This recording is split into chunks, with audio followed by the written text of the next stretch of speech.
예수님께서 기도하실 때도 1절부터 5절까지는 먼저 하나님을 향한 기도를 먼저 하셨어요.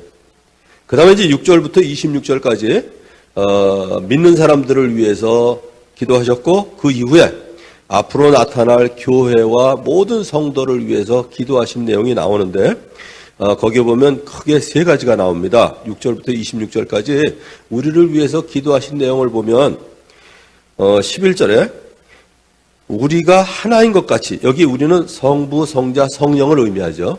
그래서 성부, 성자, 성령이 완전히 하나이신 것처럼 그들도 하나가 되게 하여 주십시오. 그러니까 우리 교회가 하나가 되게 하여 주십시오. 이 내용이고요. 그 다음에 17절은 진리로 그들을 거룩하게 하여 주십시오. 아버지의 말씀은 진리입니다. 진리이신 하나님의 말씀으로 인해서 거룩한 삶을 살게 해주세요. 그러니까 말씀으로 제자 훈련을 받는 삶을 살기를 간절히 원하셨어요. 그리고 마지막 세 번째가 21절에 보면 아버지께서 내 안에 계시고 내가 아버지 안에 있는 것과 같이 그들도 하나가 되어서 우리 안에 있게 하여 주십시오. 그래서 아버지께서 나를 보내셨다는 것을 세상이 믿게 하여 주십시오. 그래서 우리가 주님 안에 있으면서 하나 되는 그 모습을 통해서 아버지께서 나를, 그러니까 예수님을 보내셨다는 것을 세상이 믿게 하여 주십시오. 이거를 요약하면 저는 그렇게 생각합니다. 21절은 영원 구원하는 교회가 되기를 원하시는 거예요. 17절은 말씀으로 제자 훈련이 되는 교회. 그 다음에 이제 11절에서는 하나가 되게 해 주십시오. 이걸 한 문장으로 하면 영원 구원하여 제자 삼는 일에 하나가 되게 하여 주십시오. 이게 예수님의 교회를 향한 간절한 뜻이었다고 봅니다. 자, 그런데 그 중에서 제일 많이 얘기하신 거, 저희가 하나가 되게 해 주십시오. 저희가 하나가 되는 모습을 통해서 세상이 하나님께서 예수님을 보내신 것을 믿게 해 주십시오. 이런 내용을 통해서 예수님께서 원하셨던 교회, 그리고 원하시는 교회가 바로 하나 되는 교회라는 것을 알 수 있습니다. 그래서 오늘 사도 바울이 교회를 향한 예수님의 마음을 바로 알았던 것 같아요. 에베소 4장 1절부터 16절에 보면 에베소의 교회에 보내는 편지를 보면 예수님께서 기도하셨던 그 교회가 되기를 바라는 마음이 잘 나타나 있습니다. 하나가 되는 교회. 그래서 하나가 되는 게 뭐냐? 오늘 에베소서 4장 1절부터 16절 말씀을 통해서 하나 되기를 힘쓰는 교회, 하나가 되는 교회가 무엇인지 우리가 한번 정리를 해봤으면 좋겠습니다. 우선 1절부터 6절까지 저하고 여러분이 한 구절씩 교대로 한번 읽도록 하겠습니다. 그러므로 주님 안에서 갇힌 몸이 된 내가 여러분에게 권합니다. 여러분은 부르심을 받았으니 그 부르심에 합당하게 살아가십시오. 겸손함과 온유함으로 깍듯이 대하십시오. 오래 참음으로써 사랑으로 서로 용납하십시오. 성령이 여러분을 평화의 띠로 묶어서 하나가 되게 해주신 것을 힘써 지키십시오. 그리스도의 몸도 하나요 생명도 하나입니다. 이와 같이 여러분도 부르심을 받았을 때 그 부르심의 목표인 소망도 하나였습니다. 주님도 한 분이시요 믿음도 하나요 세례도 하나요. 하나님도 한 분이십니다. 하나님은 모든 것의 아버지시요 모든 것 위에 계시고 모든 것을 통하여 계시고 모든 것 안에 계시는 분이십니다. 아멘. 하나가 되는 것은 획일적으로 하나가 되는 것을 뜻하는 것이 아닙니다. 연합하는 것을 의미해요. 연합하는 것. 이 두 가지 예만 들어보면 이런 거예요. 축구를 하는 그 팀을 보면 연합의 의미를 잘 알 수 있습니다. 11명의 선수들이 각각 제 위치에서 자기의 역할을 하게 돼요. 아마 골키퍼는 어느 선수보다 가장 적게 뛰는 선수라고 봐도 될 것 같아요. 골키퍼는 손을 사용해도 돼요. 물론 어느 선 안에서만 그러죠. 최후방에서 상대팀의 공격을 차단하는 사람입니다. 언제든지 골을 향해 날아오는 공을 막아내야 합니다. 그런데 골키퍼보다 앞에서 상대방의 공격을 차단하는 역할을 하는 센터백도 있고요. 그러니까 한마디로 얘기해서 공격을 주로 하는 선수하고 수비를 주로 하는 선수, 이렇게 크게 두 팀으로 나눌 수가 있거든요. 서로 다 달라요. 하는 일이.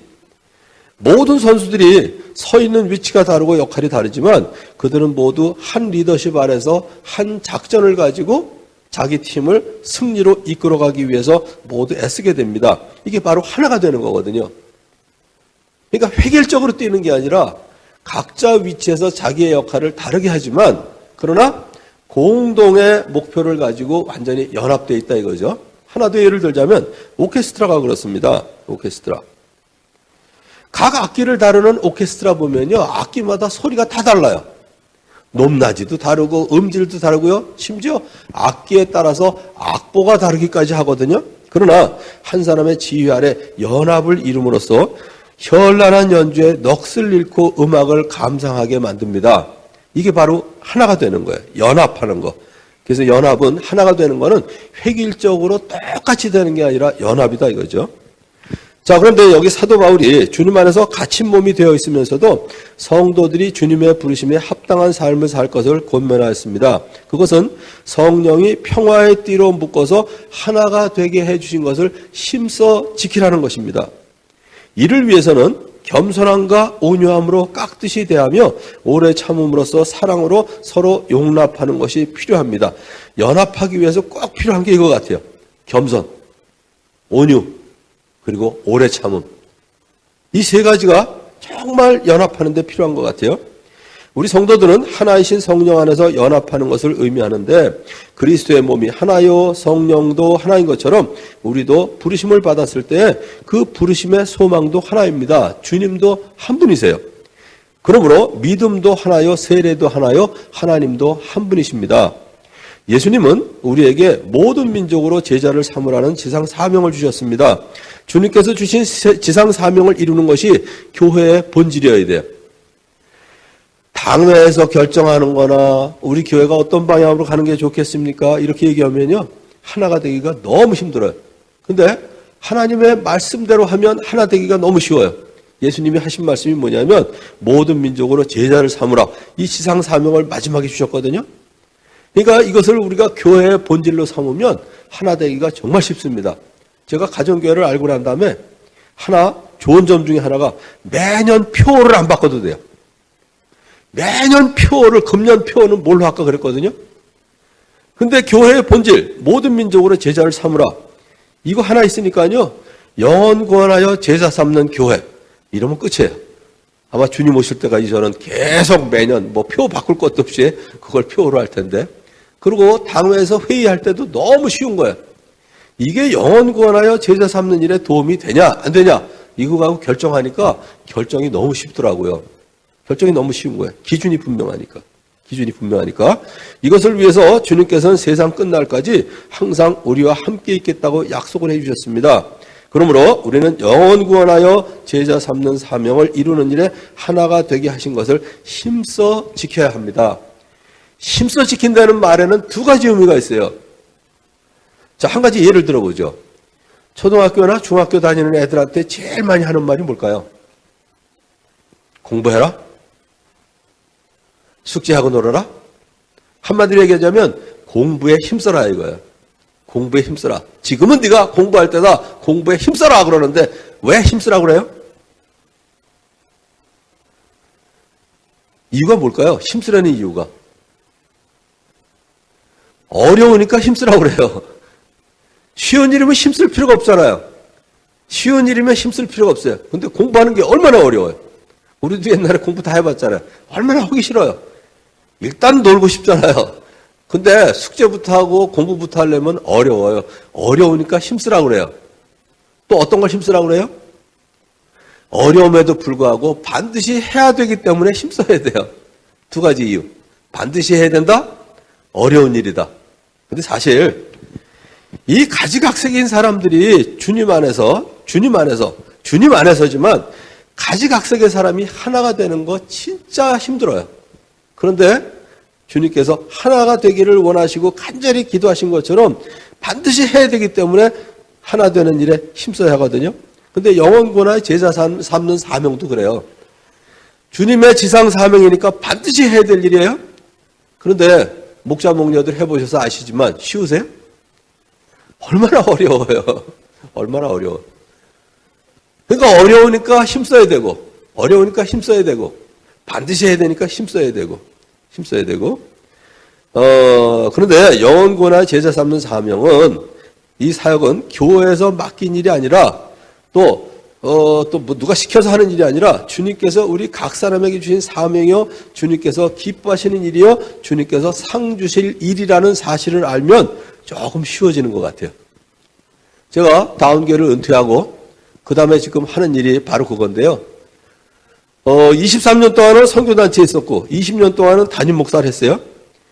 그래서 은퇴하고 난 다음에 나머지 23년, 그러면 이제 90 정도 되니까 그때까지 뭘 할까 생각을 했는데요. 딴 게 없더라고요. 모든 민족으로 제자를 삼으라는 일은 내가 선교단체 맨이라 한 것도 아니고 담임 목사를 한 것도 아니고요. 예수님을 믿는 하나님의 자녀라면 당연히 해야 될 일이잖아요. 그러니까 결국은 앞으로 해야 될 일은 영혼 구원하여 제자 삼는 일이더라고요. 그래서 솔직히 인간적으로 우리 담임 목사님이 원로 목사인 나보고요, 은퇴한 사람 보고 목자 하시죠. 그러면 솔직히 인간적으로 기분이 좋을까요, 나쁠까요? 별로 좋을 리가 없죠, 인간적으로는. 그래서 제가 먼저 그랬어요, 우리 목사님한테. 저 목자로 임명을 해달라고. 목자로 임명을 해달라고. 그 다음 교회에 제가 목자하면서 7개 목장을 맡은 초원지기를 하고 있거든요. 그런데 그거를 교회에서 맡겼다든지 누가 나한테 명령을 해서 한다면 더 힘들 수 있지만 주님께서 나에게 맡기신 일이고 주님께서 기뻐하시는 일이고 주님께서 상 주실 일이라고 생각을 하니까 하면서 너무 좋은 거예요. 내 마음속에 기쁨이 있고요. 자원하는 마음으로 하게 되고요. 얼마 전에 엘리야가 사르밧 과부에게 빵을 얻어먹는 장면을 묵상하게 됐습니다. 여러분 다 아실 거예요. 사르밧 과부가 굶어 죽기 전에 마지막 남은 밀가루와 기름으로 빵을 만들어 먹으려고 땔감을 줍고 있었잖아요. 거기에 뭐라고 얘기했냐면 마지막으로 우리 아들과 함께 이걸로 빵을 만들어서 먹고 죽으려고 한다고 그랬어요. 그러니까 마지막 남은 그거예요. 그런데 마지막 남은 밀가루와 기름으로 빵을 만들어서 어떻게 했어요? 엘리야가 자기에게 먼저 가져오라고 그랬거든요. 인간적으로 돼야 안 돼요? 그거 말이 안 되잖아요. 인정머리 없는 짓이에요. 인간적으로 할 짓이 못 되었습니다. 그러나 하나님께서 지시하신 일이고 하나님께서 그 여인의 필요를 채우실 것이라는 믿음이 있었기 때문에 엘리야는 그 말을 할 수 있었다고 저는 봐요. 인간적으로는 내가 엘리야라면 할 얘기가 아니에요. 그거는. 그거 마지막 남은 거 그거 먹고 죽겠다는데 그걸 나한테 먼저 갖고 와라? 이 세상에 이런 일이 어디 있어요? 그러나 하나님께서 지시한 일이고 하나님께서 그 여인의 필요를 채우신다는 사실을 분명히 믿었기 때문에 했던 거거든요. 제가 그렇게 적용을 해봤어요. 제가 담임 목사로서 때로는 목자와 목녀가 수고하는 모습을 보면 인간적으로 미안할 때가 있어요. 예를 들어서 그 어려운 목장 식구를 한번 찾아가서 위로 좀 해주는 게 어떠냐, 누구 좀 도와주면 어떠냐, 아무튼 뭐 이렇게 목자와 목녀를 격려하면서도요, 솔직히 인간적으로는 미안할 때가 있거든요. 매주일 밥하는 것도 힘들죠. 또 뭐 아무튼 정서적으로 어려운 사람들 만나서 그냥 한밤중에도 가서 그냥 그 우는 소리 들어주는 것도 힘들고요. 그러나 주님께서 주신 지상 사명대로 먼저 하나님의 나라와 하나님의 의를 구할 때 그리하면 이 모든 것을 너에게 더할 것이다, 이 약속이 있기 때문에 그 약속을 이루어 주실 것을 믿기 때문에 우리 성도들이 목자와 목녀가 되기를 강권할 뿐만 아니라 우리 아들들도 목자하도록 했고 조장이 되도록 하고 지금 저희 아들들, 며느리들이 목자하고 조장들 다 하거든요. 인간적으로 보면 쉽지 않은 길을 가게 하는 것, 인간적으로는 그렇죠. 인간적으로는 그렇지만 분명히 주님께서 명하신 일이고 하나님의 나라와 의를 구할 때 이 모든 것을 너에게 더하여 주신다고 약속을 했기 때문에 그 약속을 믿기 때문에 저는 할 수 있는 거거든요. 자, 두 번째는 하나가 되기 위해서 다양성을 인정하는 교회가 되어야 됩니다. 7절부터 13절 또 한 구절씩 교대로 읽어볼게요. 그러나 하나님께서는 우리 각 사람에게 그리스도께서 나누어 주시는 선물의 분량을 따라서 은혜를 주셨습니다. 그러므로 성경에 이르시기를 그분은 높은 곳으로 올라가셔서 포로를 사로잡으시고 사람들에게 선물을 나누어 주셨다입니다. 그런데 그분이 올라가셨다고 하는 것은 먼저 그분이 땅의 낮은 곳으로 내려오셨다는 것을 말하는 것이 아니고 무엇이겠습니까? 내려오셨던 그분은 만물을 충만하게 하시려고 하늘의 가장 높은 데로 올라가신 바로 그분이십니다. 그분이 어떤 사람은 사도로, 어떤 사람은 예언자로, 어떤 사람은 복음 전도자로, 또 어떤 사람은 목사와 교사로 삼으셨습니다. 그것은 성도들을 준비시켜서 봉사일을 하게 하고 그리스도의 몸을 세우게 하려고 하는 것입니다. 같이요. 그리하여 우리 모두가 하나님의 아들을 믿는 일과 아는 일에 하나가 되고 온전한 사람이 되어서 그리스도의 충만하심의 경지에까지 다다르게 됩니다. 자, 아까도 얘기했지만 하나가 되는 것은 획일적으로 똑같이 하는 것으로 오해해서는 안 됩니다. 물론 수양회를 할 때 같은 유니폼을 입을 수도 있어요. 우리가 이제 목자연합 수련회 같은 거 하면 매일매일 아무튼 똑같은 색깔의 옷을 입거든요. 또 서로 편을 갈라서 운동 시합을 할 때도 서로 이렇게 편을 구분하기 위해서 똑같은 유니폼을 입을 수도 있습니다. 그러나 일반적으로 하나가 되는 것은 앞에서도 말씀드린 것처럼 연합을 이루는 게 하나가 되는 겁니다. 획일적으로 하나가 되는 것이 아니라 연합을 이루기 위해서는 다양성을 인정해야 돼요. 다양성을. 여기 바울은 로마에 보내는 편지에서도 로마서 12장 4절에 보면 한 몸에 많은 지체가 있으나 그 지체들이 다 같은 일을 하는 것이 아닙니다. 라고 말했습니다. 지체는 뭐 쉽게 얘기해서 우리의 오른팔, 왼팔, 오른다리, 왼다리, 머리 아무튼 뭐 이 모든 지체들이 한 몸에 붙어 있지만 서로 기능이 다릅니다. 마찬가지로 우리 각 사람에게 그리스도께서 나누어 주신 선물의 분량을 따라서 서로 다른 기능을 하는 것을 인정해야 됩니다. 그래서 여기 이제 11절, 12절에 보면 특별히 11절에 어떤 사람은 사도로, 어떤 사람은 예언자로, 어떤 사람은 복음 전도자로, 또 어떤 사람은 목사와 교사로 삼으셨습니다. 이와 같이 영적 지도자들이 해야 할 일은 성도를 준비시키는 일이에요. 그러면 성도가 해야 될 일은 뭐냐? 봉사일을 하고 그리스도의 몸을 세우게 됩니다. 그러므로 목양을 하는 사람들이 누구냐? 성도들이에요. 여기 봉사일은 그냥 식당 봉사, 성가대, 반사, 그 다음에 뭐 청소 이런 것만 얘기해요. 뭐 주차 봉사 이런 게 아니라 미니스트리, 사역을 하는 거거든요. 그러니까 목양의 일은 누구의 역할이냐? 성도들의 역할이에요. 그런데 그동안 많은 사람들이 목양은 주로 담임 목사님이 하시고 부목사들은 담임 목사님의 목양을 돕고 성도들은 뭐 했나요? 목양의 대상이 되어 있었거든요.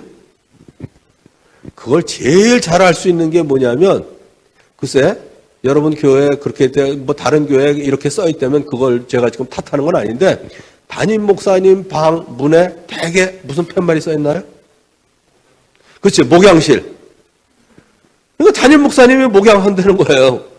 그러니까 담임 목사님이 목양하시고 부목사는 담임 목사의 목양을 돕고 성도들은 목양의 대상이 되어 있거든요. 전 그건 아닌 것 같아요. 오히려 성도들 방에 목양실 이렇게 써 있어야 정상이에요. 그 성도들이 목양을 잘 할 수 있도록 담임 목사님이 이제 도와줘야 되는 게 바로 교회가 바른 모습을 가지고 있는 걸 얘기합니다. 그게 왜 그러냐면 베드로전서 2장 9절에 성경에서 명확하게 얘기하고 있습니다.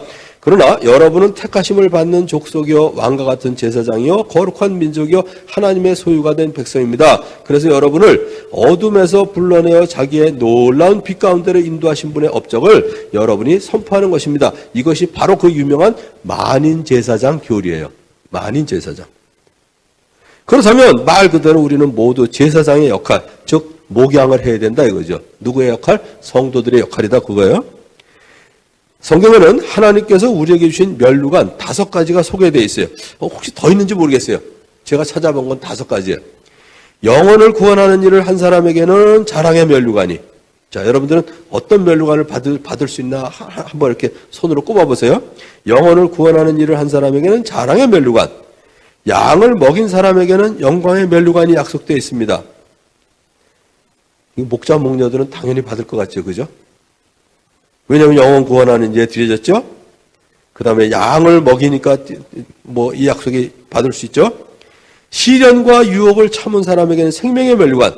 특별히 목장 식구들 중에 시련을 주는 사람이 있으면 이 면류관 받을 것 같아요. 시련과 유혹을 참은 사람에게는 생명의 면류관. 그 다음에 자기를 부인하는 사람에게는 썩지 아니할 면류관.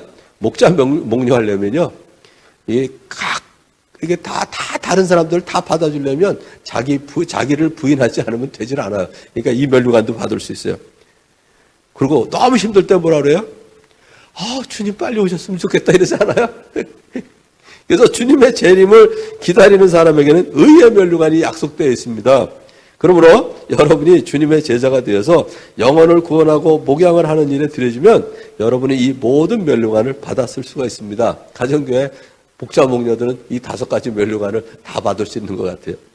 그러므로 인간적으로 미안함을 넘어서서 저는 제 아들에게 그리고 며느리에게 그리고 우리 성도들이 제자가 되어 목양을 함으로써 면류관을 받았을 수 있도록 담대하게 강권을 합니다.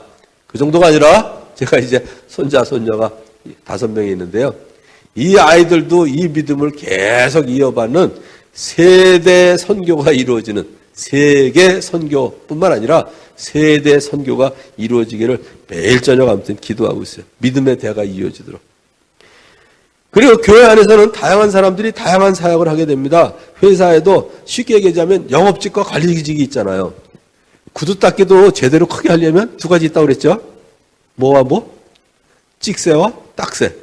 슬리퍼를 갖다 주고 구두 걷어오는 찍새. 그저 앉아서 그냥 반짝반짝 닦는 딱새. 이 2가지가 있잖아요. 그래서 목장을 할 때에도 사교성이 있어서 VIP들을 잘 데리고 올 사람이 있고 데리고 온 사람을 잘 대접할 사람이 있으면 좋습니다. 서로 다른 역할과 서로 다른 기질에 대해서 불편하게 생각할 것이 아니라 서로 보완할 수 있는 방법을 연구하는 게 우리에게 필요해요. 서로 기질이 달라서 또는 서로 다른 기능을 하다가 갈등이 생길 때도 있죠. 그런 때에도 성령께서 하나두게 하신 본질을 깨뜨리지 않도록 주의하시는 여러분이 되시기를 주님의 이름으로 축원합니다. 이제 마지막 3번째는요. 14절부터 16절이에요. 역시 한 구절씩 읽어볼게요. 우리는 이상 더 어린아이로 있어서는 안 됩니다. 우리는 인간의 속임수나 간교한 술수에 빠져서 온갖 교훈의 풍조에 흔들리거나 이리저리 밀려다니지 말아야 합니다. 우리는 사랑으로 진리를 말하고 살면서 모든 면에서 자라나서 머리가 되시는 그리스도에게까지 다다라야 합니다. 같이요. 온 몸은 머리이신 그리스도께 속해 있으며 몸에 갖추어져 있는 각 마디를 통하여 연결되고 결합됩니다. 각 지체가 그 맡은 분량대로 활동함을 따라 몸이 자라나며 사랑 안에서 몸이 건설됩니다. 로마서 12장 4절 5절 다시 읽어드리는데요. 한 몸에 많은 지체가 있으나 그 지체들이 다 같은 일을 하는 것이 아닙니다. 이와 같이 우리도 여럿이지만 그리스도 안에서 한 몸을 이루고 있으며 각 사람은 서로 지체입니다. 우리는 머리이신 그리스도께 속해 있는 지체입니다. 지체는 당연히 머리의 지시를 따라야죠. 그리고 몸에 갖추어져 있는 각 마디를 통하여 연결되고 결합이 있어야 되고 신경을 통해 동일한 지시를 받아야 됩니다. 우리 몸 보면 그렇잖아요. 정말 바울이 아주 멋있는 비유를 든 것 같아요. 이 지체들이 얼마나 잘 연결되어 있어요. 머리의 지시를 받아가지고 전부 하나로 연결되어 있잖아요. 교회 안에서 다양한 사람들이 연합을 이루기 위해서 서로 연결되고 결합이 되어야 하는 것은 필수 조건입니다. 우리의 지체는 신경 조직을 통해 머리의 지시를 따라 움직일 때 건강한 삶을 유지할 수 있는데 마찬가지로 교회가 해야 될 일이 뭐냐? 의사소통을 통해서 서로 연결되고 결합할 때 건강한 교회가 될 수 있습니다. 이제까지 지내오면서 매 정부마다 했던 제일 많이 나온 얘기가 저는 그거 같아요. 불통 이런 얘기 했잖아요. 의사소통이 안 된다고. 그래서 교회는 의사소통을 통해서 서로 연결되고 결합할 때 건강한 교회가 될 수 있는데 그런데 문제는 서로 다르다는 것을 느낄 때부터 달라도 너무 다르다는 느낌이 들 때부터 말을 해요? 안 해요? 말하기를 꺼려하거든. 저 인간하고는 말이 안 통해. 벽이야. 이러고 말을 안 해요? 이것은 교회 안에서는 절대 금물입니다. 가장 작은 공동체인 부부 사이에도 서로 말을 하지 않는 게 왜 그러냐면 말해봐야 소용없어. 그만큼 다르다는 거예요. 달라도 우리는 너무 다르다는 거예요. 그래서 보통 60 넘어가지고요. 특별히 우리나라 사람들 보면 같이 다니는 사람이 별로 없어요. 왜 그래요? 두 분 사이가 왼수 사이가 돼가지고 평생 왼수 또 천생 왼수 돼가지고 서로 그게 왜 그러냐면 말을 안 하고 의사소통을 안 해서. 그러므로 교회 안에서 서로 다른 것을 느낄수록 대화를 힘쓰시기 바랍니다. 이럴 때 대화의 요령 제가 4가지를 알려드렸는데요. 다시 한번 알려드릴게요. 이건 그냥 외우시는 게 제일 좋아요. 첫째, 배고플 땐 얘기하지 마라. 사람이 배가 고프면요, 무지하게 예민해, 짜증이 나. 그래서 가능하면 먹으면서 배부른 상태에서 이야기하면 제일 좋아요. 제가 교회에서 당회할 때 원칙이 그거였어요. 당회할 때 뭐냐면 저희는 뭐 매주 토요일 날 꼭 뭐 무슨 안건이 있어서 그런 게 아니라 당회원들하고 이제 친하게 지내기 위해서 매주 토요일이면 새벽기도 끝나고 그다음에 바로 당회를 했거든요. 당회를 어디서 하냐? 꼭 콩나물 국밥집에 가서 아침 먹으면서 했어요. 회사에서도 보세요. 요거 회의 끝내고 밥 먹으러 가자. 회의 안 끝나요. 싸우다 끝나. 밥 먹고 와서 또 싸워.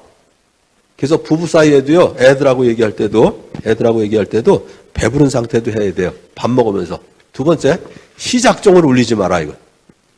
시작종이 뭐냐 하면, 자, 한번 보세요.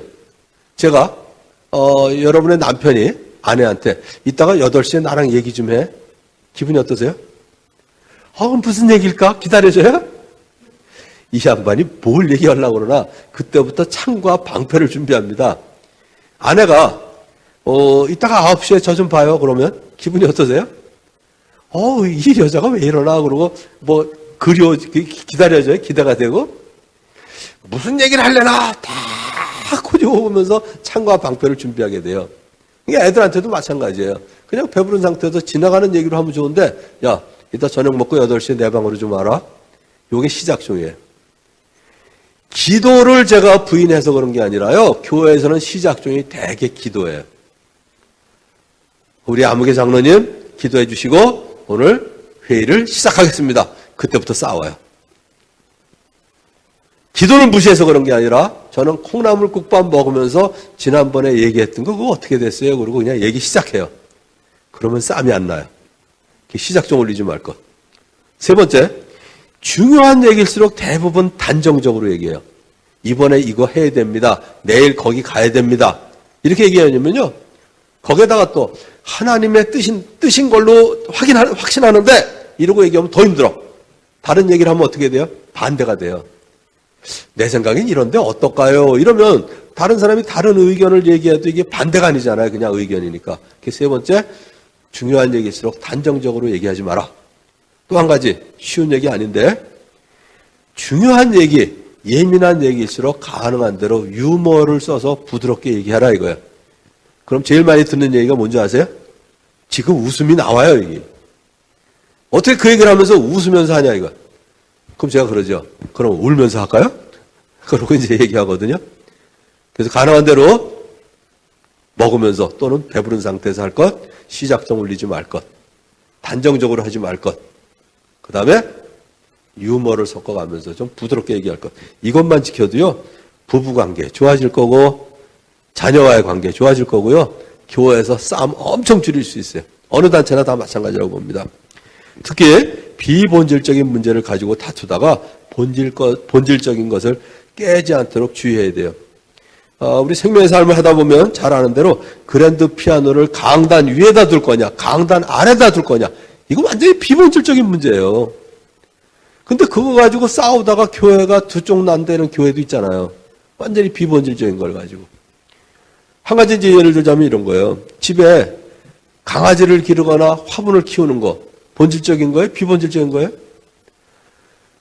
본질이라고 우기는 사람 가끔 있어요. 아니에요. 비본질이에요.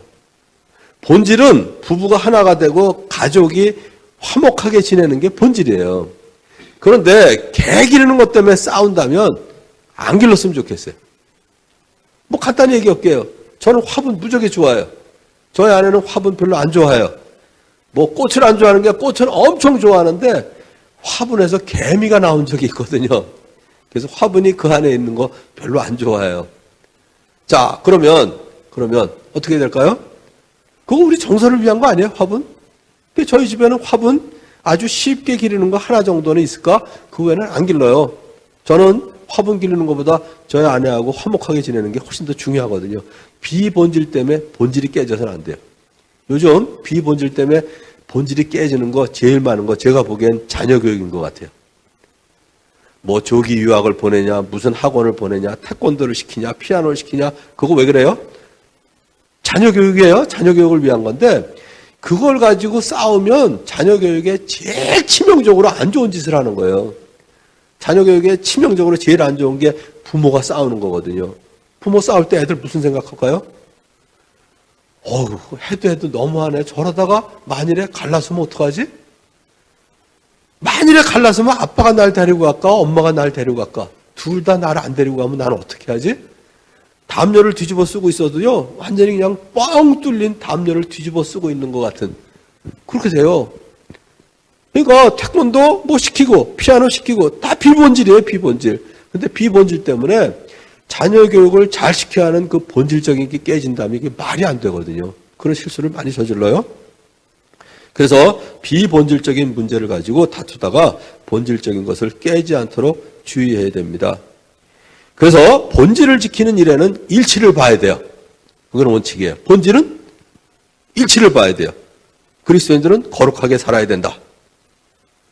모든 민족으로 제자를 삼는 일을 해야 된다. 이런 건 다 본질이에요. 그죠? 일치래. 근데 비본질적인 일에는 다양성을 인정해야 돼요. 그리고 이 모든 일에 사랑을 공급하면서 살아야 되죠. 본질적인 일에는 일치를, 비본질적인 일에는 다양성을, 이 모든 일에 사랑을. 그래서 진정한 사랑은 다른 사람을 귀중하게 여기고 그들이 성공하도록 도와주는 것입니다. 그것이 바로 섬기는 리더십이에요. 가정교회 목적, 이제 결론을 맺습니다. 주님께서 원하시는 성공적인 바로 그 교회를 이뤄보자는 건데, 평신도 같은 목사 같은 평신도가 되어야 합니다. 우리 자주 얘기하죠. 바람을 일으키는 큰 교회보다는 작은 교회 4, 50명 모이는 교회가 영혼을 구원하여 100명 모이는 교회가 되면 성공한 거죠. 그래서 주님께서 원하시는 하나가 되는 교회가 뭐냐? 교회의 존재 목적, 지상 사명을 교회의 존재 목적으로 삼고 예수님의 제자 훈련 방식을 따라서 성경적인 사역 분담을 하고 그리고 섬기는 리더십을 교회의 내 기둥으로 삼아서 하나님이 기뻐하시는 바로 교회, 교회다운 교회, 주님께서 그렇게 기도하셨던 하나가 되는 교회를 이루는 축복을 누리시기를 우리 주님의 이름으로 축원합니다. 기도하겠습니다.